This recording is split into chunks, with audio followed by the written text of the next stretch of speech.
Salut les Vierges et bienvenue dans cet horoscope pour le mois de mai 2022. Un mois qui va vraiment venir vous amener une grande ouverture d'esprit au niveau de vos croyances, de vos connaissances et peut-être vous aider à élargir votre horizon. Tout ça va venir faire aussi des échos au niveau de votre carrière et de votre sphère publique, mais il va y avoir aussi potentiellement un lâcher-prise ou un relâchement au niveau de vos habitudes de vie et de ce que vous faites avec les gens autour de vous.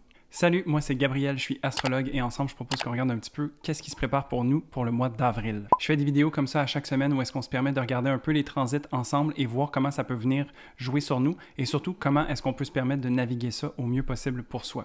J'offre également des consultations en privé, donc si ça t'intéresse de travailler de façon plus personnalisée avec moi, je t'invite à aller voir dans la barre de description, il y a toutes les infos qui sont là, où est-ce que tu vas pouvoir prendre rendez-vous. C'est déjà ouvert pour le mois d'avril et pour le mois de mai en entier. Alors, on débute du 4 au 6 avril avec le Soleil qui va être en conjonction avec Uranus en Taureau. Donc ici, c'est un transit qui nous amène potentiellement beaucoup de surprises et une certaine déstabilisation. C'est vraiment une suite du début de la saison des éclipses qui a débuté dans le mois dernier et puis on surfe un petit peu sur cette vague-là. Ici, d'avoir Uranus et le Soleil, ça vient nous travailler au niveau de notre ego, de notre vitalité, donc il y a potentiellement beaucoup d'énergie de disponible à ce niveau-là et aussi un peu, on va dans tous les sens, parce que Uranus vient nous déstabiliser un petit peu. C'est sûr qu'à travers le signe du Taureau, on n'aime pas trop être déstabilisé, donc c'est aussi un appel à venir trouver sa stabilité au sein de cette potentielle instabilité. Pour vous, ça se joue au niveau de la maison 9, donc c'est vraiment une maison qui vous amène à vous élargir la conscience, de voir un peu c'est quoi votre philosophie de vie, de voir les connaissances qui vous habitent et de vous ouvrir à plus large. Ça peut être aussi un transit qui va vous amener à vouloir voyager, par exemple, ou à vouloir découvrir peut-être quelque chose de nouveau venant de l'extérieur. Donc vraiment ici, d'avoir le plus de flexibilité possible et le plus d'ouverture va vraiment vous aider à vivre ce transit. Ensuite, le 10 mai, on a la rétrogradation de Mercure dans le signe des Gémeaux. Alors, une rétrograde de Mercure, c'est toujours un moment où est-ce qu'on est appelé à l'intérieur, où est-ce qu'on se permet de revisiter, de revoir et de repenser à plusieurs choses qui se sont passées dans les dernières semaines. Dans le signe des Gémeaux, cette rétrogradation va venir nous parler de la manière qu'on a de connecter avec les autres, de communiquer avec eux, de réfléchir. Il y a beaucoup de prise de conscience aussi potentiellement avec cette rétrograde de Mercure. Somme toute, c'est un appel à être curieux envers soi-même et de se permettre justement de voir les différentes facettes de la médaille et de voir comment est-ce qu'on peut intégrer tout ça à l'intérieur de soi. Une chose à noter, c'est que cette rétrogradation va reculer suffisamment pour entrer dans le signe des taureaux éventuellement dans le mois et donc ça va venir faire en sorte qu'il y a comme aussi les outils nécessaires pour concrétiser ces réflexions-là. Donc d'une part, on est dans le mental et de l'autre, on va être dans la réalité tangible. Pour vous, ça se joue au niveau de la maison 10, donc la maison de la sphère publique et de la carrière. Et donc peut-être une nouvelle façon de penser à cette sphère de vie. Peut-être qu'il y a certaines choses qui ne font plus de sens et qu'on peut se permettre de revoir, de revisiter ou ne serait-ce que de comprendre d'une manière différente, pour se positionner de manière plus juste par rapport à soi. Donc ce pas de recul peut éventuellement mener à un pas vers l'avant. Ensuite, le 16 mai, on a une éclipse lunaire totale en Scorpion. Donc ici, c'est une fin, une culmination vraiment importante et percutante qui peut nous arriver. Ça peut être également surprenant un peu parce que les énergies entourant les éclipses sont toujours un peu chaotiques et difficiles à cerner. C'est sûr qu'avec cette lunaison qui est en chute dans le signe du Scorpion, on peut s'attendre à une certaine intensité au niveau des émotions et de se permettre d'aller en profondeur, d'aller se regarder en pleine face et d'être honnête et authentique envers soi-même. Donc, c'est un appel à peut-être se relâcher à ce niveau-là ou à couper avec des choses qui ne nous servent plus et de vraiment se permettre, dans le fond, cette authenticité. L'image que j'ai pour cette lunaison, c'est vraiment l'impression de crever un abcès, Donc, oui, sur le coup, ça peut faire mal et ensuite, on va devoir se permettre une certaine guérison, mais c'est pour se libérer justement d'un mal et donc, c'est un petit peu ce genre d'exercice-là qu'on vient ressentir avec cette lunaison-là. Cette lunaison va être maîtrisée par Mars aussi, donc il y a vraiment cet appel à vouloir prendre les choses d'assaut d'une certaine façon et d'être frontal, de faire ce qu'il faut quand il le faut. Pour vous, cette lunaison se passe en maison 3, donc peut-être que c'est au niveau du quotidien, de la manière que vous avez d'être avec les gens qui vous entourent, de la manière que vous avez d'être en général autour de chez vous.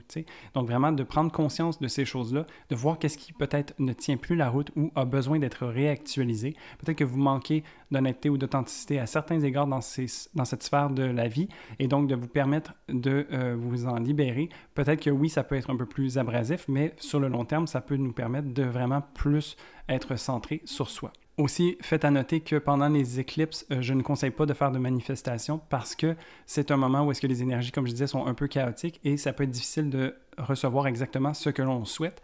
Donc, j'ai pour mon dire que les éclipses, en général, on les prend comme elles viennent et on se permet de la vivre au mieux possible pour nous. Ensuite, du 16 au 19 mars, on a Mars qui va entrer en conjonction avec Neptune en Poisson. Alors ici, ce Mars n'est pas le Mars le plus fougueux et assertif que l'on connaît. Dans le signe du Poisson, il est un petit peu plus passif et dans la réceptivité. C'est parce que justement, c'est un Mars qui va se permettre de connecter avec ses émotions et de suivre un peu le courant des choses.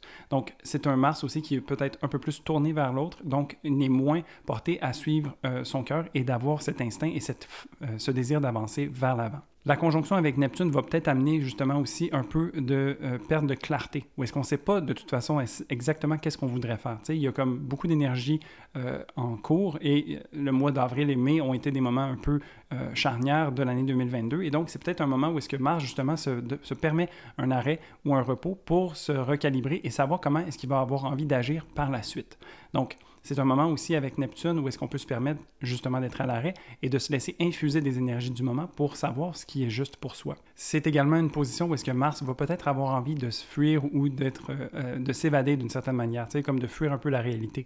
Mais donc, si on voit qu'il y a ces élans-là qui nous viennent, peut-être que ça serait intéressant de se poser et de voir vraiment qu'est-ce qu'il y a sous-jacent en fait. Quelles sont les émotions qui sont reliées à ça? Tu sais, quel genre d'inconfort peut-être on voudrait fuir, alors qu'avec Mars, on pourrait se permettre de peut-être regarder de face et peut-être d'agir quand ça sera le bon moment pour nous là-dessus. Pour vous, ça va se passer dans la maison 7, donc la maison des relations intimes, alors que ce soit au niveau amical, professionnel ou amoureux. Comment est-ce que peut-être il y a certaines choses qui ont besoin d'être regardez en face, peut-être que vous avez envie de faire les choses différemment, mais que c'est peut-être pas le bon moment. Peut-être que vous avez envie d'ajuster certaines choses. Peut-être qu'on va avoir l'inspiration ou la vision nous venant de Neptune qui va nous montrer où est-ce qu'on aurait besoin d'être un peu plus assertif en relation. Donc, ça pourrait être ce genre d'événement-là qui se présente pour vous. Ensuite, le 21 mai, on a le Soleil qui va être en conjonction avec Mercure en Gémeaux. Donc, ici, c'est ce qu'on appelle un quasimi. Ça veut dire que la rétrogradation de Mercure est à mi-chemin.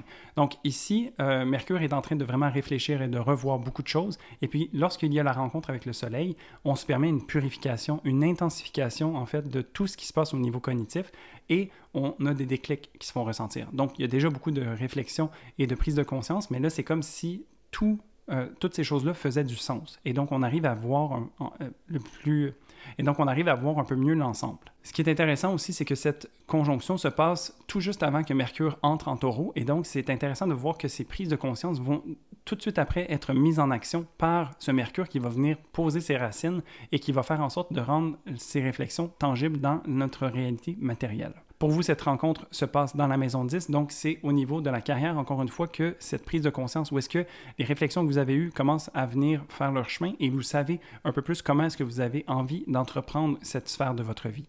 Donc ensuite, ça serait de voir qu'est-ce que vous avez besoin de mettre en place pour que ça puisse se réaliser. Ensuite, du 27 au 30 mai, on va avoir Mars qui va entrer en conjonction avec Jupiter en Bélier. Alors ici, c'est pas du tout le même Mars qu'on a connu en Poisson. C'est un Mars qui est ici en domicile et donc qui est beaucoup plus assertif et a envie d'avancer. Donc, la réflexion pour lui est terminée et on a envie de faire bouger les choses. On a envie d'aller dans la direction qui nous appelle et de se donner les moyens d'y arriver. Jupiter va nous aider dans ce sens-là parce qu'il va venir souffler sur les braises de Mars et va lui donner un peu de puissance. T'sais. Donc, on va vraiment avoir envie d'initier les choses de manière vive, déterminée et on va avoir cette envie d'avancer. Pour vous, ça se passe dans la maison 8, donc une maison qui fait écho au travail personnel que vous pouvez vous offrir en vous permettant de voir vos parts d'ombre, d'intégrer vos peurs, vos traumas et ce genre de choses-là. Donc, il y a vraiment cette envie, en fait, d'aller dans les coulisses pour voir qu'est-ce qui se cache et les affronter avec courage pour être capable de pouvoir s'en libérer et se permettre une certaine transformation. Aussi, ça pourrait être intéressant, vu qu'il y a eu un travail au niveau des relations précédemment avec Mars, peut-être de voir en fait comment est-ce que vous pouvez collaborer différemment ou de manière plus juste pour vous avec une personne en relation intime. Et ce faisant, peut-être vous permettre d'avoir une certaine avancée à ce niveau-là. Et pour finir, le 30 mai, on a une nouvelle lune en Gémeaux. Donc, nouvelle lune, nouveau commencement, c'est un moment où est-ce qu'on a le terreau fertile pour se permettre de planter des graines en terre et se permettre de voir les fleurs pousser éventuellement. Ici, c'est intéressant parce que tout le mois a été quand même à saveur assez réflexive et dans l'énergie du Gémeaux. Et donc, de voir qu'on a ici la chance de venir poser toutes ces réflexions-là en terre pour voir qu'est-ce qui va pousser, ça peut être super pertinent ici. Cette lunaison est maîtrisée également par Mercure qui est toujours en rétrogradation et qui est au carré de Saturne. Donc, il y a quand même beaucoup de réflexions et de restructurations qui se font toujours aller, mais ça peut vraiment être intéressant de voir comment est-ce qu'on a envie de se positionner par rapport à ces prises de conscience-là et de se permettre de poser les actions qu'on va avoir besoin de faire pour que ça puisse se concrétiser. Pour vous, cette lunaison se passe en maison 10 et donc au niveau de la carrière et de votre image publique, comment est-ce que vous pouvez vous permettre justement de commencer quelque chose de nouveau, de voir s'il n'y a pas un nouveau centre d'intérêt, une nouvelle curiosité qui vous appelle. Tu sais, c'est vraiment une lunaison qui nous amène à être d'une certaine part assez léger et de voir comment est-ce qu'on peut se laisser porter par le vent de fraîcheur qui peut venir avec une lunaison en Gémeaux comme ça. Et donc voilà, somme toute un mois quand même assez intéressant où est-ce qu'il y a beaucoup de réflexion, mais en même temps, il y a beaucoup de désir de vouloir avancer. C'est sûr que c'est un mois qui va peut-être se faire ressentir à deux vitesses d'une certaine façon, où est-ce qu'on se sent un petit peu tourné vers l'intérieur, mais également vers l'extérieur. Et je crois que globalement, c'est un mois qui nous amène à vraiment suivre notre rythme et prendre les transits comme ils viennent. Donc, se permettre d'être dans la meilleure posture possible pour en tirer le meilleur pour nous. En tout cas, moi, j'espère que ça va être un bon mois pour vous. Si vous savez déjà à quoi vous attendre ou qu'est-ce que vous prévoyez pour le mois de mai, vous pouvez me le laisser en commentaire. Je serais vraiment curieux de pouvoir échanger avec vous. Si tu as aimé cette vidéo, n'hésite pas à mettre un pouce et à t'abonner si ce n'est pas déjà fait. Comme ça, tu vas pouvoir voir ces vidéos arriver chez toi semaine après semaine. Je te souhaite donc un très bon mois de mai et je te dis à la prochaine pour un prochain horoscope. Salut!